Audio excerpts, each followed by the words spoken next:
Assista agora Telescópio, Apoio Cultural, Plano Familiar Camargo, Tradição, Seriedade e Respeito. Orocentro Prime, cuidando do seu sorriso. Unimed Sul Paulista, cuidar de você, esse é o plano.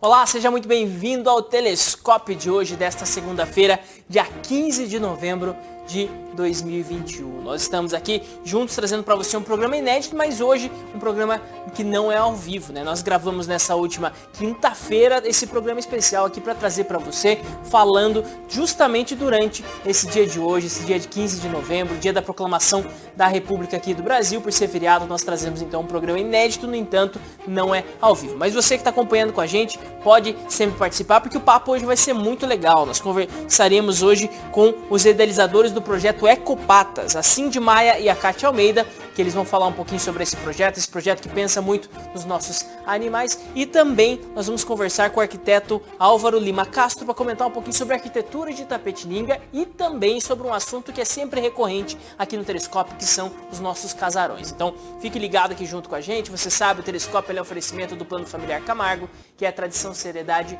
e respeito, da Orocentro Prime, cuidando do seu sorriso, e da Unimed Sul Paulista, cuidar de você, este é o plano. Participe junto com a gente no nosso programa. Hoje não conseguiremos ler os comentários, mas você pode sempre mandar sua participação através do facebook.com/TV Itapê. Então, fique ligado com a gente, eu sou o Guto Nunes, o Telescópio está no ar.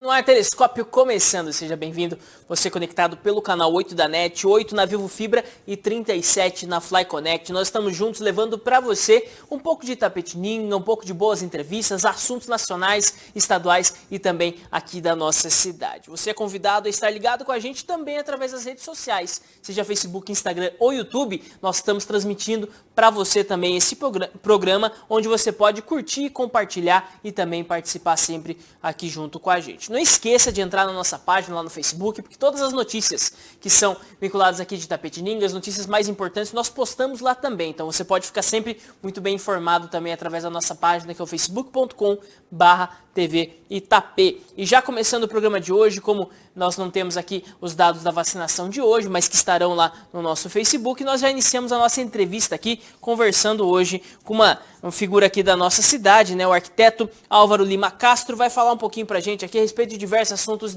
da arquitetura de Itapetininga. Mas primeiramente, boa tarde, Álvaro, bem-vindo aqui ao Telescópio. Boa tarde, Guto, obrigado. É um prazer estar aqui sempre, sabe? Eu sou um fã da TVI, especialmente do seu programa, pela maneira objetiva com que ele aborda os assuntos relevantes da nossa cidade aqui, e é um prazer poder colaborar de alguma maneira.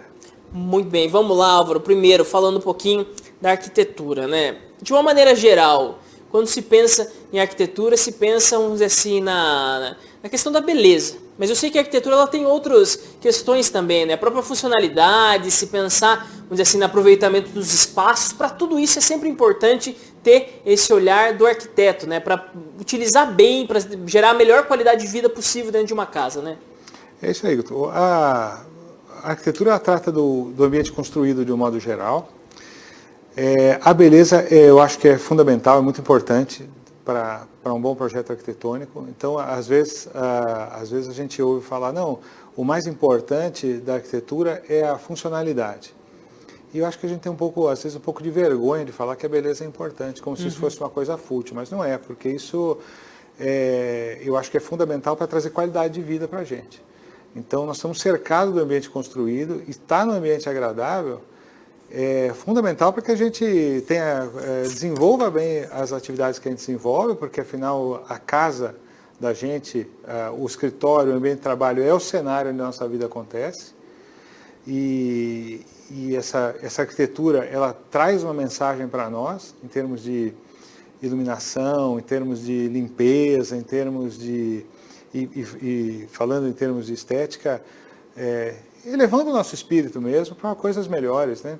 Então, não sei se estou me delongando aqui na resposta, mas a gente faz muito projeto de escola também, e eu acho tão importante que uma criança estude numa escola bonita. É claro que a escola tem que ser funcional, ela tem que ter qualidades acústicas, iluminação, temperatura, mas ela tem que ser bonita, porque a criança está crescendo no ambiente, ele tem que saber que é possível viver num espaço bonito, é importante. Então, a arquitetura é importante por tudo isso.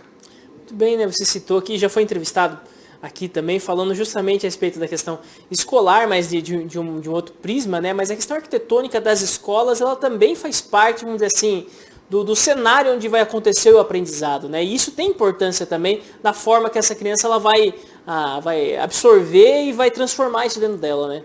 No caso da escola, a gente costuma dizer que o edifício, o prédio, ela faz parte daquilo que em pedagogia se chama do currículo oculto da escola. Quer dizer, aquilo que vai contribuir de alguma maneira para uma melhoria na questão educacional.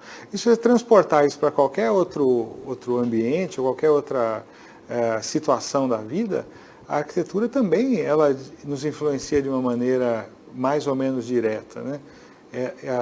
A arquitetura nos traz, ou pode nos trazer felicidade, criando um ambiente propício ao nosso redor, né? Muito bem. E vamos começar a falar um pouquinho da arquitetura aqui de Itapetininga, né? Nós somos uma cidade que há poucos dias aí fez seus 251 anos, ou seja, em comparação com milhares de cidades do Brasil, uma cidade já mais antiga, né? Sim. Mas que mesmo assim, vamos dizer assim, em comparação com as cidades da Europa, é uma cidade bastante jovem, né? Como que você vê isso refletido aqui na arquitetura de Itapetininga? Que traços Itapetininga traz da arquitetura? Bom, realmente não dá para comparar com a arquitetura europeia, com o urbanismo europeu, porque são assim, milhares de anos, né, de diferença. Mas dentro do estado de São Paulo mesmo, é uma cidade antiga, uma cidade que tem uma importância histórica, regional, mas, como todo mundo sabe, é uma cidade pobre, né? Uma cidade que hoje ela está vivendo tempos melhores, mas é uma cidade que foi chamada, a nossa região aqui, de Ramal da Fome. Então, é uma cidade com menos recursos do que outras até muito próximas. Então, nós não somos uma cidade que tem uma tradição de grandes fazendas, ricas fazendas, casarios de café, ou cidades que foram mais pujantes, aí, como Itu, por exemplo, né? Então, isso se reflete de alguma maneira. A nossa arquitetura, ela sempre foi um pouco mais, a cidade um pouco mais simples, a arquitetura um pouco mais humilde, exceções feitas que nós podemos falar sobre escolas ou grandes construções aqui, mas a arquitetura é residencial de um modo geral, né? O interior de São Paulo, de uma maneira geral, especialmente a nossa região, vamos dizer, ela demorou para receber certas tecnologias, certas inovações, aquilo que ia sendo feito em São Paulo, principalmente na capital, no Nordeste, ou depois do Rio de Janeiro. São inovações, desenhos, coisas que vinham da Europa mesmo, demorou muito para chegar aqui. Então, a nossa arquitetura não é rica, ela é mais afetiva do que rica. E por não ter muitos casarões, e por não ser uma cidade de destaque arquitetônico, a gente tem que se apegar ao que a gente tem, e temos que nos agarrar ao que existe ainda e preservar. Então isso acho que é algo muito legal que você fala, né? Porque Itapetininga, ela sempre foi uma cidade, de certa forma, de pouso, né? Não era uma cidade onde o pessoal vinha aqui para se desenvolver, tudo. Mas algo que eu gostaria até que você comentasse, né? Me parece, assim, que houve justamente no momento onde Itapetininga parecia que despontava, que crescia, que tomava uma dianteira, pelo menos de força política, de força quase econômica ali, parece que surgiram alguns pontos, vamos dizer assim, principais da arquitetura da cidade, né? Quando a gente vê a questão do colégio, né? Da escola Peixoto Gomide. Isso, se fala também a questão do próprio prédio do DR ali, né? Que era, acho que foi moradia do Coronel Fernando Prestes, se eu não me engano, né? Teve algo assim. Eu não tenho certeza, acho que não, porque tem a casa do Fernando Prestes, fica um pouquinho mais para cima da rua, no final da Monsenhor Soares, se não me engano. Então ou da Venâncio Aires. Isso, mas que nem o prédio do Venâncio mesmo, ou seja, é mais ou menos acho que dessa época, né, onde Itapetininga teve um prestígio maior, que parece que surgiram uns prédios um pouco mais memoráveis, vamos colocar assim. Prédios públicos, né?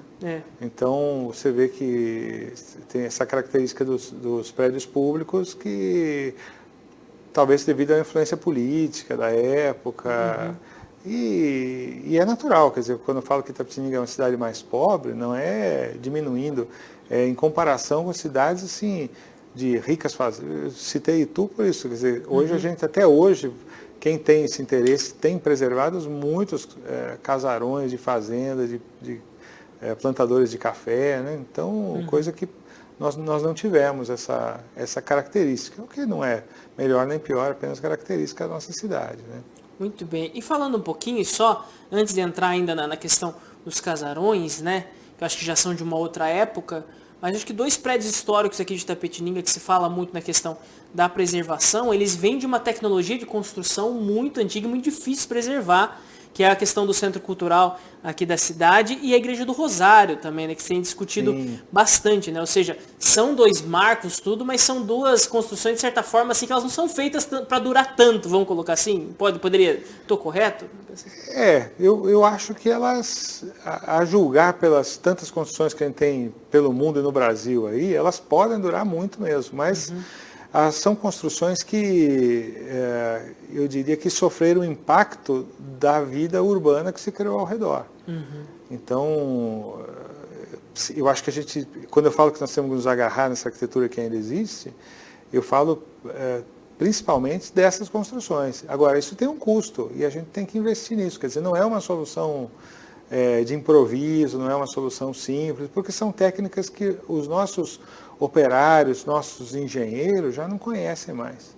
Então é preciso que se traga, se quiser preservar essas construções, que se traga técnicos especialistas em restauração nessa construção e que possa analisar também o impacto que a vida urbana tem ao redor. Não é só o movimento de automóveis, como se pensa, mas também, por exemplo, a impermeabilização do solo ao redor. Então, asfaltar tudo em volta. Asfaltar tudo em volta. E eu sei, praticamente é muito difícil de barrar hoje o crescimento na cidade, mas normal, as coisas são feitas assim. A gente, principalmente no Brasil, a gente vai correndo atrás, né? Muito bem. E algo que a gente estava até conversando aqui, antes de começar a nossa entrevista, né? Você falava muito que Itapetininga, justamente por não ter esse poderio econômico, ela sempre teve um pouquinho atrasada, vamos dizer assim, no próprio desenho arquitetônico mesmo, dos casarões, das casas. Ou seja, às vezes surgia algo aqui que já era, vamos dizer assim, meio que ultrapassado para a moda da época, pelo menos vigente na capital, em São Paulo, assim. Isso acontecia bastante, né? Vamos dizer, hoje é difícil para o jovem de hoje entender, porque o mundo está conectado imediatamente, então não tem uma informação. Hoje uma roupa que o artista está usando em Nova York, ele usa aqui no Brasil no mesmo mês, né? Exatamente, e as coisas são tão rápidas que a roupa que o cara usa hoje, ela já está à venda amanhã na loja, né? Sim. Então, agora, você imagina a comunicação, nós estamos falando de 200 anos, né? Então, você imagina a comunicação. Então, as coisas que vinham, quer dizer, quem tinha contato com o que estava acontecendo na Europa era quem tinha dinheiro, e mesmo assim essa informação demorava muito tempo para chegar.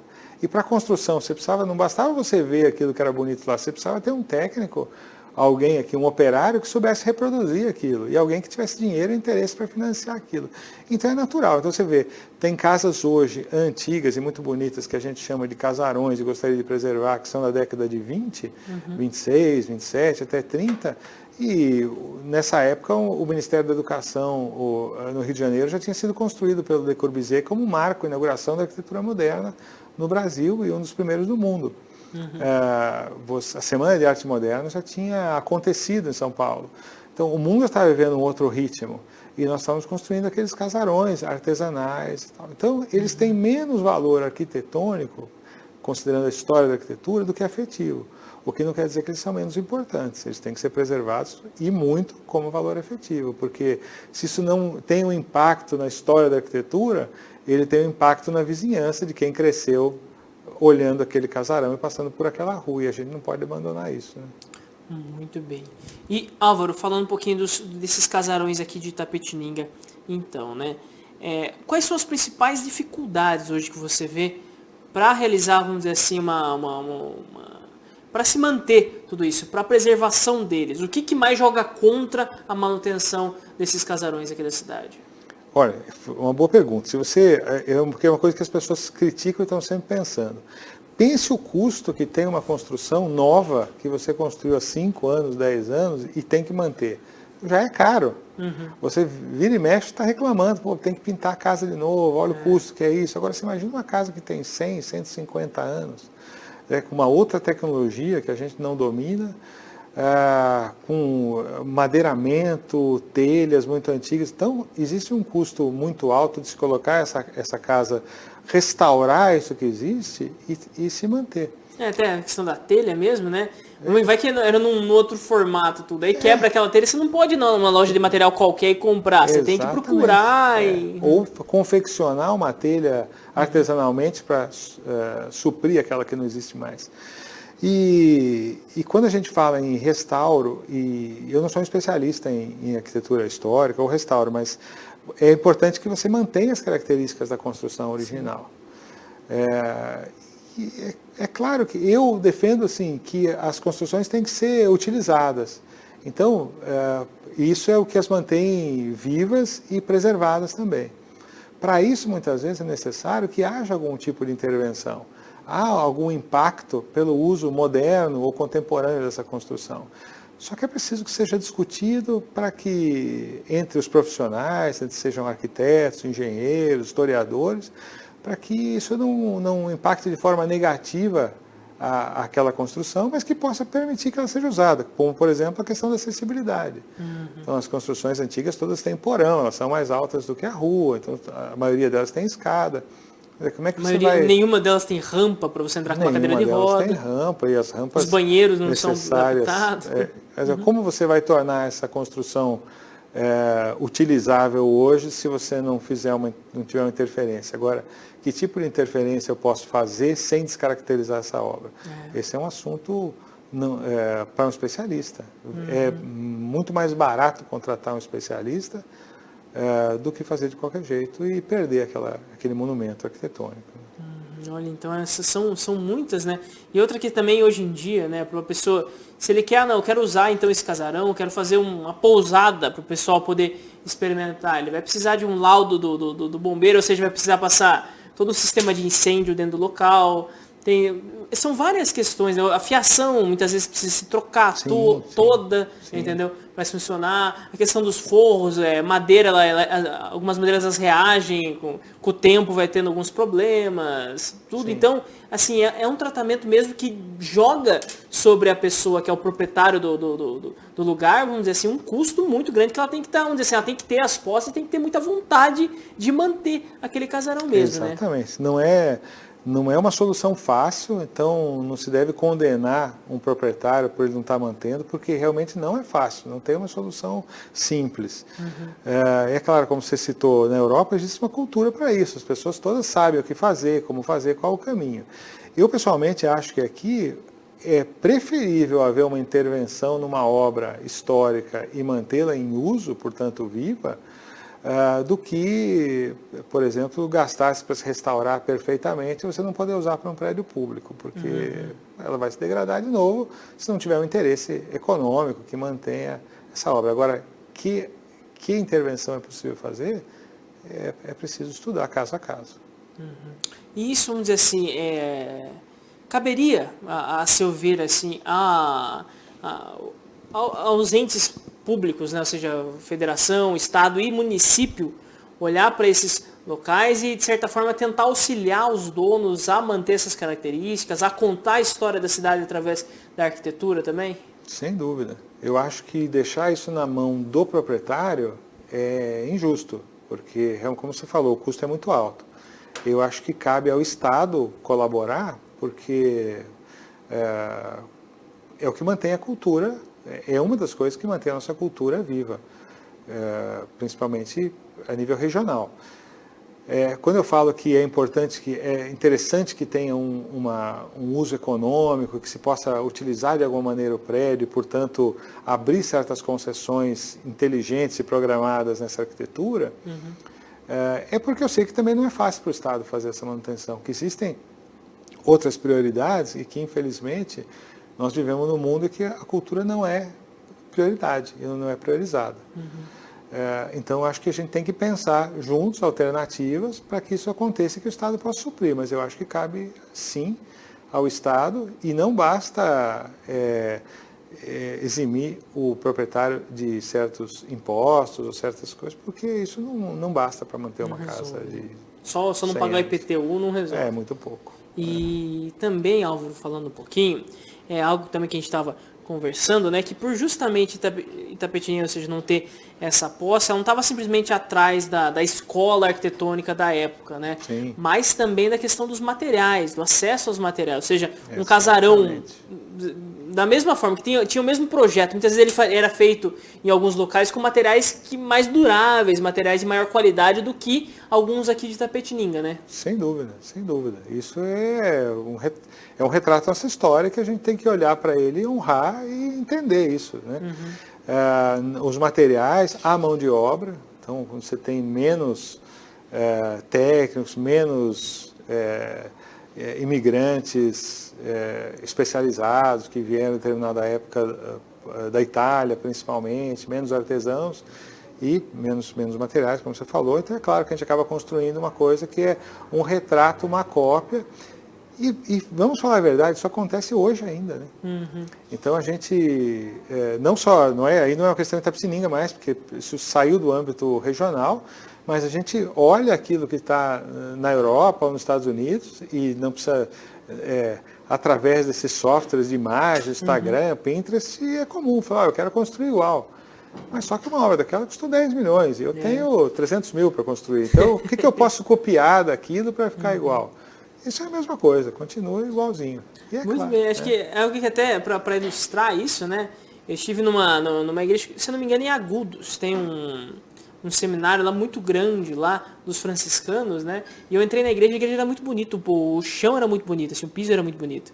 Aí o rapaz começou a contar, né, que eles mandaram todo o mármore da Itália de navio para lá. Ou seja, quando se tem, vamos dizer assim, o poderio financeiro, tal, você faz algo que vai durar muito tempo, mesmo que possivelmente daqui 300, 400 anos a igreja vai estar lá ainda, né? Sim. No entanto, e as outras, né, que foram feitas com muito mais dinheiro, com dinheirinho da comunidade contado, como preservar essas, né? Às vezes fica muito mais difícil, né? E olha, interessante você falar isso, porque isso é um exemplo que se aplica na arquitetura residencial, ou na pequena arquitetura, vamos dizer assim. Você deu um exemplo de uma igreja onde o mármore do piso veio da Itália. E o que se pode fazer de mais parecido ou de qualidade hoje? Construir com um bom material nacional. Sim. Porque o bom mármore vinha da Itália. E qual é o bom material nacional? Qual é o granito, ou a pedra, ou o quartzo que a gente pode extrair daqui? O que se faz ao contrário? A gente compra um porcelanato que imita o mármore. Eu não tenho nada contra o porcelanato, uso bastante, mas você compra um porcelanato que imita o mármore que vem da Itália. E obviamente que ele não vai durar tanto quanto uma pedra nacional, Então, essas distorções na visão do que é a qualidade, buscando ainda hoje um resultado parecido com outra coisa, né? Em vez de assumir uma identidade daquilo que vem de fora, ao invés de assumir uma identidade. Então esse é um papel da arquitetura que nem sempre é cumprido.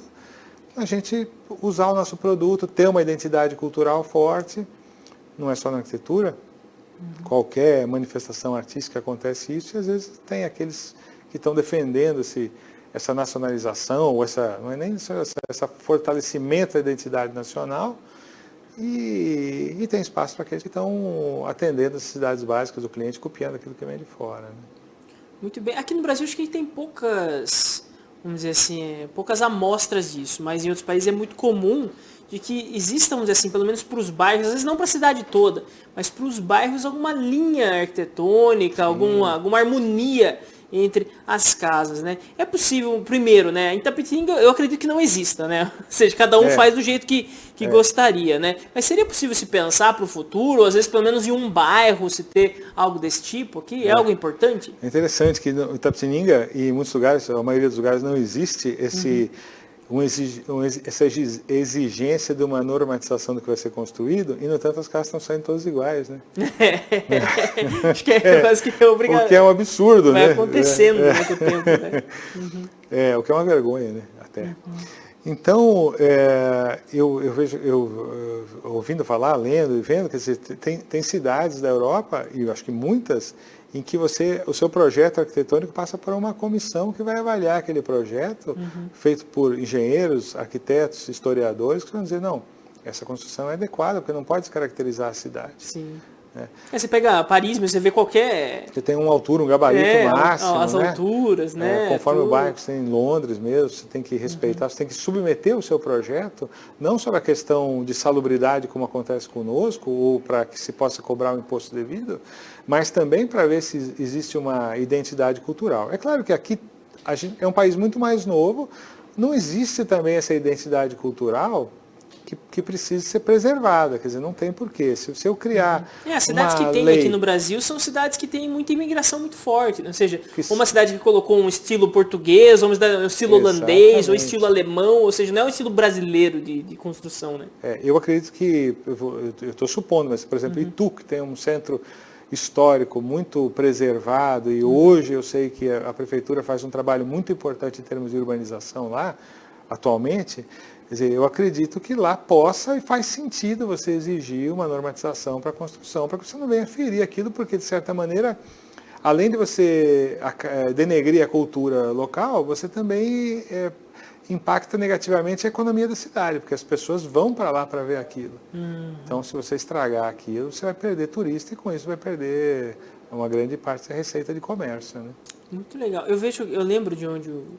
Uma vez que eu acabei no Rio de Janeiro, né? Aí tem Copacabana, tem a orla ali da praia, mas você vai uma rua para trás, assim, os prédios são quase todos muito parecidos, assim, se não iguais, assim, sabe? Sim. E você vai caminhando, e tanto que, assim, a parte de baixo normalmente é um comércio, né? Ou seja, o primeiro andar, o térreo, eles deixam um comércio. Então são os mais variados comércios, mas que eles são a base de um prédio quase que igual nos locais, assim. E isso dá uma sensação muito diferente, uma sensação de organização, assim, sabe? É isso aí. E não sei se isso às vezes falta um pouco nas cidades aqui, pelo menos na nossa cidade. Não, falta um pouco. Normalmente quando você tem isso, é fruto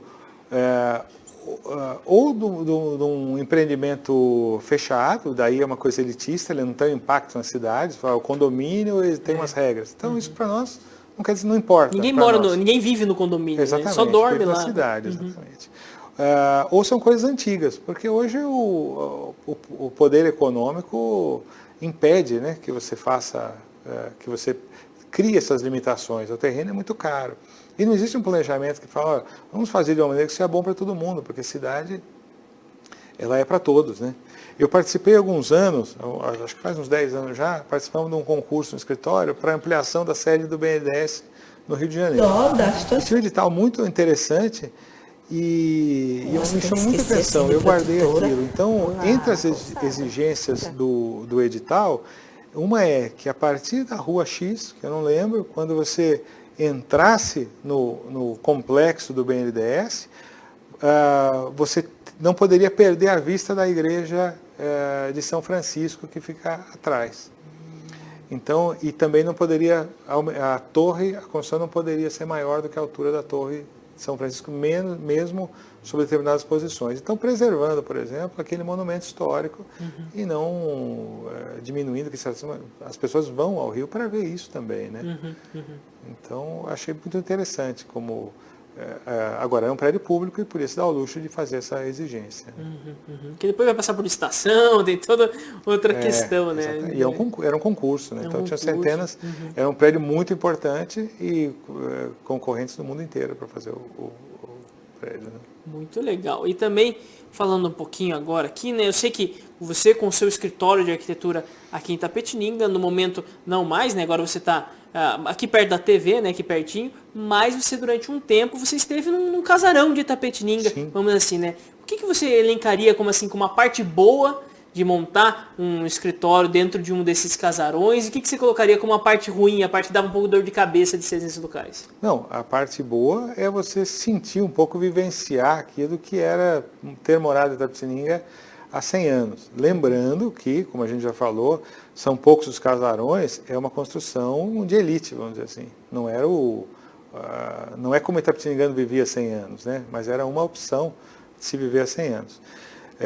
Então foi muito legal ter vivenciado isso aí, o tamanho de janelas, os materiais, as construções em madeira. E a parte ruim é aquilo que nós já falamos, que é a manutenção dessa construção, né? Então, Se a gente está sempre regulando uma janelinha em casa, uma coisa, imagina uma janela que tem 120 anos, tem 100 anos, né? E ela fala, então vai trocar, o casarão é alugado, então eu não tinha nem autonomia para mexer. Mas então você vai trocar essa janela, mas como? Eu vou tirar uma janela de 100 anos e pôr uma janela nova? Se eu for trocando a cada ano um pouco da casa, daqui a 10 anos, 20 anos, eu vou ter uma casa histórica ainda ou vou ter uma simulação? Até onde eu posso ir, né? E outra coisa que nem, vamos dizer assim, se fosse uma utilização, vamos dizer assim, de um grande fluxo de pessoas, né? Que, vamos dizer assim, o fluxo de um escritório de arquitetura são muitas reuniões marcadas e tudo, né? Vamos dizer assim, se fosse um local mesmo, um comércio de porta, assim, né? Para a pessoa parar, né? É muito difícil estacionar no centro. Você não consegue adaptar e fazer um estacionamento da frente ali. É muito difícil também isso, né? Então, assim, essas são questões que às vezes a pessoa que quer investir, ela vai procurar um lugar, ou limpar aquele terreno e construir outra coisa, ou então, vamos dizer assim, procurar um outro lugar, né? Por isso é bom eu acho bom quando ou a família tem posses e tem gosto e quer manter aquilo, ok. Se ela não tem, é bom que o poder público e o Estado ocupe aquele espaço com a maneira pública. Porque essa necessidade de estacionar é uma necessidade nossa, que também trabalhamos com uma elite. Mas isso já é um outro problema da cidade, a questão do carro, de estacionar, e a gente não ter transporte público, a gente não se locomover, uma cidade tão pequena, a gente está andando de carro, né? Então, os serviços públicos costumam estar no centro, onde as pessoas realmente talvez não precisassem de carro. Então, eu acho que gostaria que o Estado ocupasse essas construções antigas e as mantivesse com a qualidade arquitetônica da época. Muito bem, acho que faz parte mesmo dessa conversa, é sempre muito importante, né, que nós tenhamos esse cuidado, hein? Como o Álvaro trouxe aqui, é um olhar bastante ponderado, né? Ou seja, leve em consideração a dificuldade que é se manter um casarão e também a importância de se manter isso historicamente, arquitetonicamente para a cidade. Tapetininga não pode perder toda a sua história arquitetônica, eu imagino, eu quero daqui anos contar um pouco da história da Tapetininga, mostrando casarões para os meus filhos, para os meus netos, né? Mostrando um pouco da história da cidade, mas também não é aquela coisa de, não, tem que proibir, baixar uma lei, não pode mais mexer em todo casarão, casa acima de, acima de 80 anos não pode mais mexer, porque você vai acabar condenando pessoas que não, vamos dizer assim, a terem uma dificuldade muito grande com essas questões. Então, acho que esclarece bastante aqui na nossa cidade. E assim, Álvaro, se você pudesse olhar aqui para a cidade e trazer para a gente, né, alguns dos casarões que você acredita que ainda são legais para se admirar aqui em Tapetininga, se você puder elencar alguns aqui para a gente, só para o pessoal que está acompanhando aqui poder ter essa experiência. Antes, falar rapidamente, realmente os casarões que a gente tem que ser preservados. Você fala a história, as casas que nós estamos construindo hoje, ou a grande maioria delas, daqui 100 anos, elas não vão ter importância nenhuma. Porque elas não são reflexo da nossa cultura. Elas não são reflexo. Elas são uma cópia e tudo As casas de hoje serão só casas velhas, não serão casas relevantes arquitetonicamente. Provavelmente não. Mesmo casas caras e construídas não têm uma expressão arquitetônica, né? Essa é a minha visão, né? E agora, o que nós temos para ser preservado? A casa onde foi o nosso escritório na Quintino, com a esquina com a Cesário Mota, quase na frente dela tem uma casa que me parece que tornou-se uma pensão, que é uma casa que está bastante... Ela ficava na esquina do meu escritório, então eu olhava bastante para ela, está bastante adulterada, mereceria um restauro. Nós temos uma casa, os prédios públicos, sem dúvida, as primeiras igrejas, depois as escolas do Ramos de Azevedo, o prédio que hoje que é a vigilância sanitária do Estado, ali também na frente da Praça do Peixoto. Do Peixoto, né? O solar mesmo, né, que o pessoal fala bastante. O solar, que parece que está bem destruído também, ele precisava um restauro. Agora, quem vai pagar esse restauro, né? Quem tem interesse de fazer, né? E se eu comprar essa casa, se alguém comprar essa casa, por que deveria gastar mais para manter aquela arquitetura e não simplesmente torná-la habitável e utilizável mantendo a fachada? É um assunto para ser discutido e, como dizem, dá pano para manga. Maravilha, maravilha. Álvaro, eu gostaria de agradecer muito a sua participação aqui com a gente. Quer deixar mais algum recado sobre outro assunto ou sobre esse assunto? Fica aberto aqui no Telescópio para você. Não, eu agradeço, espero que tenha ajudado a fomentar esse debate aí e também estou aberto para voltar a conversar sobre isso se alguém em particular quiser. Tá certo. Bom? Muito obrigado pela participação aqui com a gente. E você que está acompanhando o Telescópio, nós temos um recado dos nossos apoiadores para você.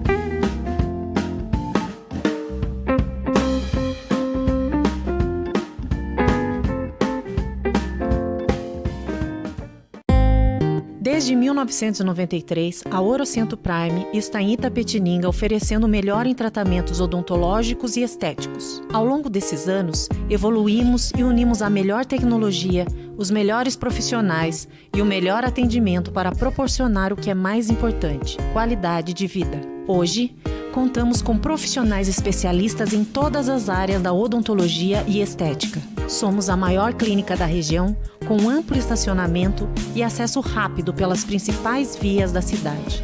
Orocento Prime, cuidando do seu sorriso. Refrigeração Juliana Agri. Venda e manutenção de ar-condicionado, refrigeração industrial, ordenhadeiras, refrigeradores de leite, câmaras frias e balcões refrigerados em um só lugar. O maior estoque de peças de reposição de toda a nossa região. Juliana Agri, Itapetininga. A WFnet tem a melhor cobertura de internet fibra ótica para Itapetininga, com vantagens imperdíveis e o plano ideal para você ficar conectado. Acesse agora nossas redes sociais. Internet fibra ótica é com a WFnet. Muito bem, então você viu aí o recado dos nossos apoiadores aqui da TV Itapê. Quer colocar sua empresa também aqui junto com a gente, apoiar a nossa TV comunitária de Itapetininga? Entre em contato com a gente através das redes sociais aqui da nossa TV. E agora nós vamos conversar sobre um assunto muito legal, que é o projeto Ecopatas. Então, quem vai explicar isso pra gente aqui é a Cindy e a Kátia, e elas vão falar um pouquinho aqui a respeito desse projeto. Então, primeiramente, boa tarde, bem-vindas aqui ao programa Telescópio, uma alegria ter vocês aqui com a gente. E primeiro, Cindy, se apresenta pro pessoal, fala um pouquinho desse seu trabalho, em que momento, né, pensar em tudo isso entrou na sua vida, a causa animal entrou na sua vida e acabou transformando. Eu estava passando no local e uma pessoa me pediu ajuda para resgatar um animal. Infelizmente a gente chegou um pouquinho tarde demais e aí eu me apaixonei pela causa, porque mesmo o animal morrendo, ele fica ali dando carinha, mandando o rabinho. E eu se apaixonei porque minha mãe nunca gostou assim muito a fundo de animais, nunca maltratou, sempre colocava uma caixinha em casa, algum ia dormir. Mas ela tinha animais na casa? Não. Não Tá. tinha, ela não mantinha dentro de casa. Então assim, se eu falar, eu tinha um animal de estimação quando eu era criança, muito pouco. Vinha um cachorrinho, ficava 2, 3 meses, alguém vai adotar, pode levar embora. Ela não gostava, não ficava muito tempo. Então aí eu fiquei apaixonada pelos animais. A gente começou na causa, um ficava ajudando o outro, através de rifa, dando um prêmio, porque eu com a minha mãe, a gente tem um salão de cabeleireiro. Um animal quebrou a pata, preciso de alguma coisa para colocar na rifa. Minha mãe dá uma escova progressiva, né? Uma luz, eu faço só unha. Ofereceu o serviço de Ofereceu o vocês serviço para ajudar o animalzinho. Só que daí as pessoas começam, meu cachorro aconteceu isso, você tem como ajudar? E aí a gente começa a divulgar na nossa página. E acaba que a gente acaba fazendo um trabalho, graças a Deus, estrondoso assim na causa animal, né? Porque muitas vezes a pessoa fala, eu não tenho o dinheiro para ajudar em alguma coisa, mas o compartilhamento dela chega até você, que você pode ajudar. Então aí a gente começou a ir forte nesse negócio da causa animal. Aí eu consegui parcerias com clínicas, e meu animalzinho, o cachorro foi atropelado. O meu animalzinho tem isso, eu levava na clínica, pedia um tempo pra gente acertar aquela consulta, né? E a gente foi ajudando assim. Quando eu fui para Sorocaba, com o meu irmão passar numa consulta médica dele lá, eu conheci a Bia. E ela tem um trabalho lá em Sorocaba que é chamado Tampets. Quando ela começou a falar com a amiga dela sobre isso, eu me interessei. E ela começou a me explicar, olha, me dá o seu WhatsApp, eu vou explicar para você como é. A gente tem uma ONG aqui em Sorocaba e a gente consegue fazer os trabalhos, comprar medicação para os animais, fazer os resgates dos animais de rua através da venda de tampinhas e lacres. Aí eu me interessei, porque realmente a gente precisa, né? Seria uma forma de gerar. Porque do tem financeiro, custo, né? muito custo. Principalmente essa questão, vamos dizer assim, médica veterinária, tudo, né? Tudo é bastante caro, Isso. tudo tem o custo do profissional também, né? Que precisa pagar as contas, né? Então, vamos dizer assim, com isso você viu uma forma de gerar renda para esse projeto. Renda. Até porque a gente conseguiu pagar a consulta. Tudo bem, mas e o pós do animal? E aquele outro medicamento que vai ter que ser tomado na casa, né? E o lar temporário? A pessoa, eu posso ficar com o seu animalzinho, mas eu não tenho como cuidar. Então, a gente tem sempre que ter isso. Tem que doar uma ração, tem que doar um medicamento para aquela pessoa poder cuidar. Ela dá o suporte do cuidado. Só que ela não tem como financeiramente. Não bancar aquilo. Aí ela começou a conversar comigo, a gente precisa de um CNPJ. E eu comecei a recolher as tampinhas aqui, mas como se fosse o Tampets. Foi aí que um dia a gente estava no mutirão e eu cheguei com um monte de tampinhas, que foi na hora do almoço, né? Vou vender as tampinhas. A gente já tinha um mutirão de castração que a Bruna Protetora faz e nós somos voluntárias. Só que a gente pega um monte de bichinho e leva lá. Depois, como a gente vai pagar, fica aquele desespero. É rifa, pedindo, pode doar 10, pode doar 20, alguém pode apadrinhar. E acho que faltava, 100 e alguma coisa, né, Kátia? Dos animaizinhos que eu tinha levado nesse dia, para mim terminar de pagar. Aí eu cheguei com o carro lotado de tampinha atrás. E a Kátia perguntou, onde vai com isso daí, doida? E eu falei, vou vender. Porque é do projeto, né? E fui e vendi as tampinhas e voltei, acho que com R$86. Ou seja, da minha parte, faltou R$30, 30 e pouquinho para mim pagar, né? De todos aqueles animais que eu tinha levado. Então, me ajudou naquele momento.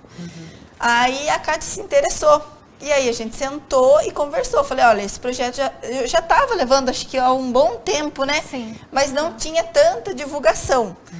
Por ser de Sorocaba, né? Eu usar o nome do Tampets em Sorocaba. Aí a gente sentou, eu criei o Ecopatas e a Kátia entrou como voluntária. Só que a Kátia também é bem ativa. Eu falei, então vamos idealizar o projeto. Em vez de ficar nesse negócio, eu falo para você, somente você divulga aqui na TVI e traz as tampinhas. Aí a gente sentou, a Kátia gosta bastante de fazer edição, né, Kátia? Fotos, essas coisas. E aí deslanchou, graças a Deus, o projeto. Legal. Muito bom, muito Aí legal. eu criei a página no Facebook do projeto Ecopatas. E aí Os logos. os logos E o pessoal começou a abraçar tudo isso, e né? o pessoal começou a abraçar. Acho que a gente está com quase 50 pontos de coleta, né, na cidade, acredito eu. Aqui em Itapetininga tem 22 ativos. 22 pontos. São bastante pontos onde o pessoal Tem ele Sarapuí, começa a tem arrecadar. Alambari, dá quase 50 pontos já, graças a Deus, os pontos de A coleta. região mesmo abraçando Sim, isso, né? sim. E Kátia, assim, na sua vida, como que foi essa questão da proteção animal? Em que momento você começou a se interessar e a doar um pouquinho do seu tempo para isso? Bom, na verdade, eu sempre tive animais. Na minha família, todos sempre gostaram de animais. Desde pequena, teve cães, gatos. Então, eu sempre tive contato. Mas que eu abracei a causa faz pouco tempo. Que eu entrei de cabeça mesmo, foi através do mutirão com a Bruna Protetora. Então, eu entrei através do mutirão. Eu comecei a gostar da causa animal, a ver como funcionava, a ver o tanto que os animais precisam da nossa ajuda. Principalmente ver a quantidade de animais que tem abandonado. Assim, precisa de castração, precisa de ajuda mesmo. Então, foi aí que eu comecei. Começou a lidar, né? Daí quando Sim. assim que apareceu para você com esse projeto, né? Como que você viu tudo isso? Você viu que era uma maneira, vamos dizer assim, viável de arrecadar esse dinheiro e destinar para os animais? Sim, o projeto Ecopatas, ele ajuda bastante, né? na parte financeira. Então, todo mundo ajudando, né? Com a coleta das tampinhas de plástico duro e o lacre de alumínio. Fazendo a separação, entregando nos pontos de coleta e com o dinheiro arrecadado a gente consegue aí castrar os animais de rua, né? E o quanto é importante a castração para os animais de rua? Eu queria que vocês duas falassem, até para o pessoal ter essa ideia, porque muita gente tem o animal na casa sem castrar. Mas para o animal de rua, né, isso faz uma diferença muito grande, né? Tanto na qualidade de vida dele, quanto para conseguir segurar um pouco essa população, né? Dentro de casa, mesmo sendo criado dentro de casa, sem acesso à rua, a qualidade de vida do animal é totalmente diferente. Você entendeu? Ele até, acredito eu, que prolonga, porque tira do animal muitos problemas de saúde que ele poderia ter. Na rua, são as criações indesejadas e o abandono. O nosso projeto, o Ecopatas, é claro que a gente faz as cadelas, as cachorras, as fêmeas, tudo. Faz cachorro macho também. Só que o nosso foco maior é nos felinos. Porque a gata tem um cio através do outro, a cada 45 dias, bem dizer. Então pense, hoje a gata deu cria. Ela ganhou, ela amamentou. Daqui 45 dias ela já está pronta para outra cria. Então isso aí se torna, não tem como você ter o controle. E assim, a venda da tampinha, por mais que a gente tenha esses pontos, quem estiver assistindo é bom pra gente. Primeiro que você vai tirar do meio ambiente aquilo ali, que muitas vezes é descartável de forma inapropriada. Eco, né? Exatamente, é essa parte do eco. Não serve para você. Muitas vezes, mas o cara da reciclagem passa aqui e pega. Mas o cara da reciclagem muitas vezes passa, faz uso indevido daquilo lá também e acaba parando em outro local que não tem a necessidade. Então a gente já tem as pessoas, alguns pontos que a gente já vende isso, eles até ajudam a gente com um pouco mais. Tem locais que eu acredito que o normal seja de 60 a 80 centavos. Então o preço é muito baixo, por isso a necessidade de muita... O quê? Ao quilo da tampinha. O quilo. É muito baixo. Então assim, a gente chega a pagar cerca de 80 a 100 reais por ser animal de rua no projeto, com os veterinários, que muito obrigada a esses veterinários, são anjos pra gente, né, que castram através do projeto, 80 a 100 reais. Então, pra gente juntar esse valor, é muita tampinha, entendeu? A gente vendeu 30 e poucos quilos de tampinha, deu 50 reais agora. Então, a gente precisa mais de quase 40 quilos novamente para conseguir castrar um. Então, assim, a gente precisa realmente que as pessoas entendam que isso, além de você ajudar o meio ambiente, que a tampinha tem o destino correto, porque quem compra já vai destinar a reciclagem, né, direta do plástico duro, e o valor pra gente, quanto mais arrecadado, maior o valor, menos bichinho na rua. Então, por isso que a gente já coloca o eco, porque as pessoas acham assim, mas é muito abandono de animal. Eu tenho uma opinião, pode até ser diferente. Eu acredito que não existe animal de rua. Existe animal em situação de rua. Porque a mãe foi abandonada naquele local, né? E aí ela já deu a outra cria e vem isso em seguida. Se a gente conseguir um apadrinhamento de alguém que vá lá e tire um gatinho, que faça essa castração, que castre, que a gente consiga mais leis, que tragam mais castração, né? Aqui na cidade eu acredito que, se Deus quiser, vai começar a voltar um mutirão de castração. Então a castração hoje na nossa cidade, ela é essencial devido ao abandono dos animais na rua. Se não tem cria, não tem mais animal na rua. Então, eu acho assim, hoje, por mais que você invista em resgate, é claro, a gente tem lá um tanto de medicamento, aconteceu isso, a gente doa o medicamento, olha, sobrou o medicamento, alguém está precisando, ele precisa, aquele precisa. O Ecopatas não trabalha só com a castração, mas o nosso maior foco é esse. Já para evitar esse abandono, evitar o maus tratos, evitar os atropelamentos, essas coisas dos animaizinhos da rua. Então, assim, para a rua, o essencial do Ecopatas é isso, as crias indesejadas. Muito bem, né? E falando um pouquinho desses animais, né? Como que vocês escolhem daí os animais quando se tem lá, vamos dizer assim, a quantidade bastante para fazer essa castração? São animais que vocês já colheram? São animais que estão próximos ali, que vocês levam? Como que é? pessoal posta, na UDR ou numa casa abandonada tem uma gata que acabou de dar cria, tem mais tantos gatos. A gente procura ir mais de madrugada. Vocês procuram nas redes sociais Nas isso? redes sociais. A gente procura ir de madrugada, num local onde está bem mais calmo, porque à noite eles saem mais, que geralmente são animais muito ariscos. Então, assim, a gente vai lá, monta. Tem uma gatoeira emprestada, né? Então, a gente monta a gatoeira com um sachêzinho, né? Ou até na caixinha com um sachêzinho. Eles sentem o cheiro e acabam vindo. Aí a gente prende, leva, castra. Muitas vezes a gente acaba pegando algum que já tem cria, acaba dando a cria com a gente lá. E aí a gente vai através da rede social doando. Quem mais faz isso é a Kátia. Sim, eu que mais divulgo as doações. Todos os animais que vocês levam e castram, depois vocês doam, isso? Sim, doa. E aqueles que a gente não consegue, acaba ficando com a gente.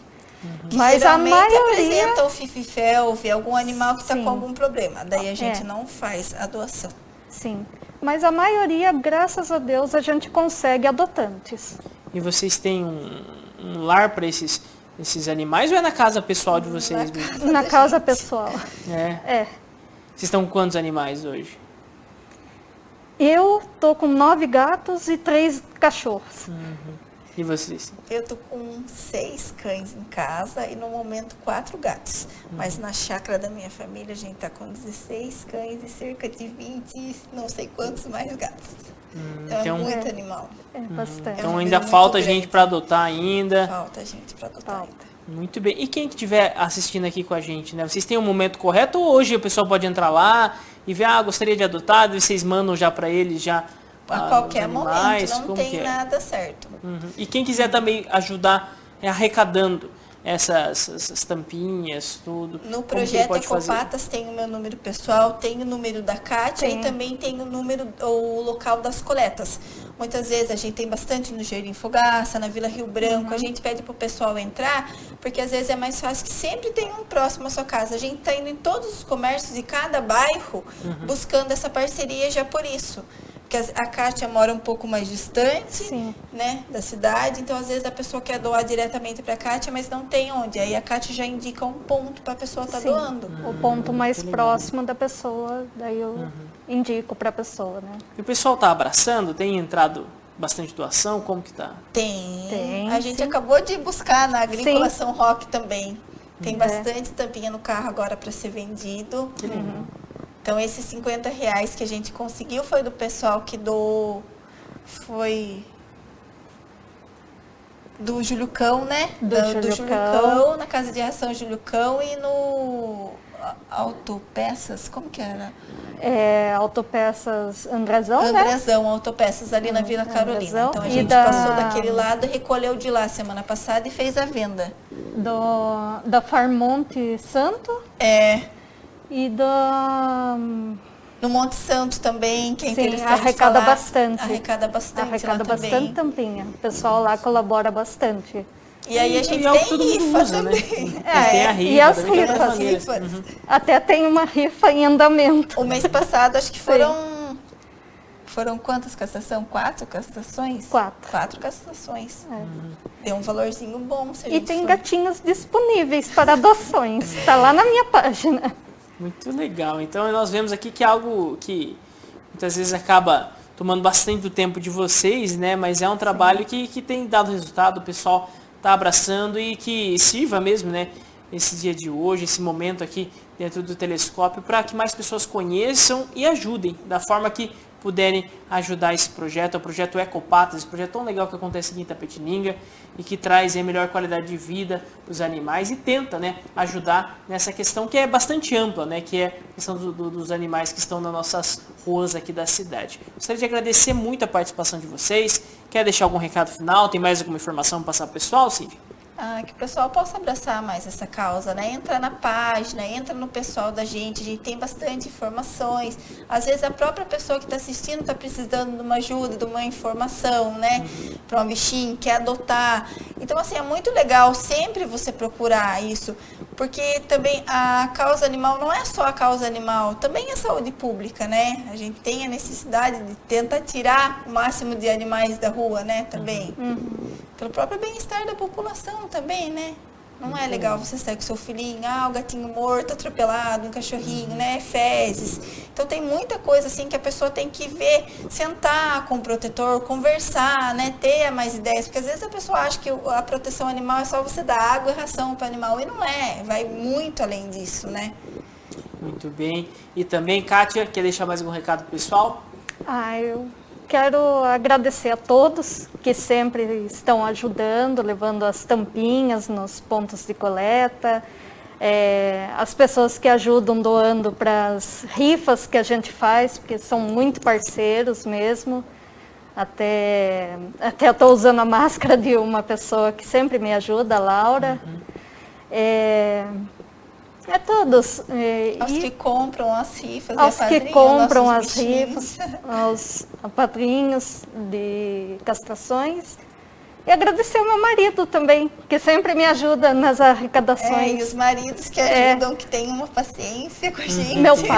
Meu pai também me ajuda bastante aí nos locais, passar a arrecadar. É isso. Muito legal. Qual é a página do Ecopatas? Página no Facebook, Projeto Ecopatas Itapetininga, São Paulo. Muito bem. Nas outras redes sociais também, coloca Ecopatas Itapetininga e encontra. Isso, Projeto Ecopatas. Certo. Só colocar, que aparece no Facebook. Tá certo. Muito obrigado, então, pela participação de vocês. E você que está acompanhando com a gente aqui o Telescópio de hoje. O programa de hoje não foi ao vivo, nós gravamos na última quinta-feira aqui para você, para que nessa segunda você tivesse um programa inédito aqui e pudesse também ter todas essas informações sobre essa instituição aqui da cidade e também um pouquinho da conversa sobre a arquitetura de Itapetininga que nós tivemos no primeiro bloco. Eu agradeço muito a sua companhia e sua audiência. Aproveite bem esse feriado e amanhã nós estamos juntos ao meio-dia. Eu espero você. Um grande abraço. Até lá. Tchau, tchau.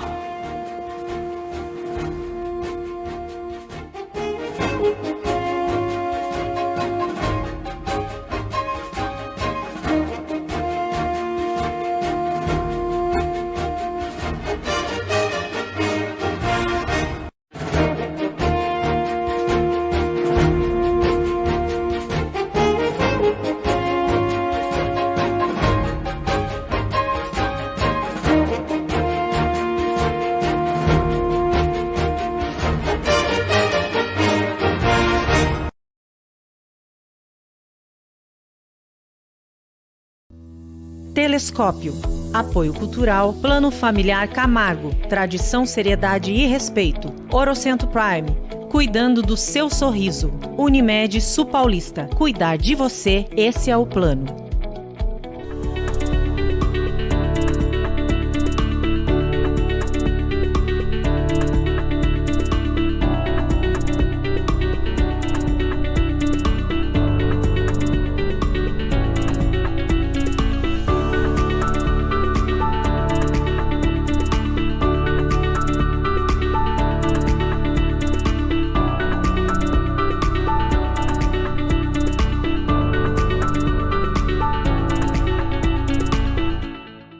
Dor, febre, tudo ficou mal? Use o PA Digital.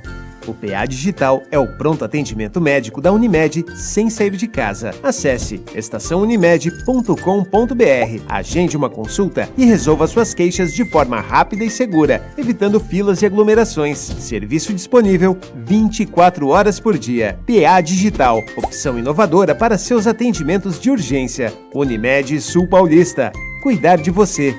Esse é o plano.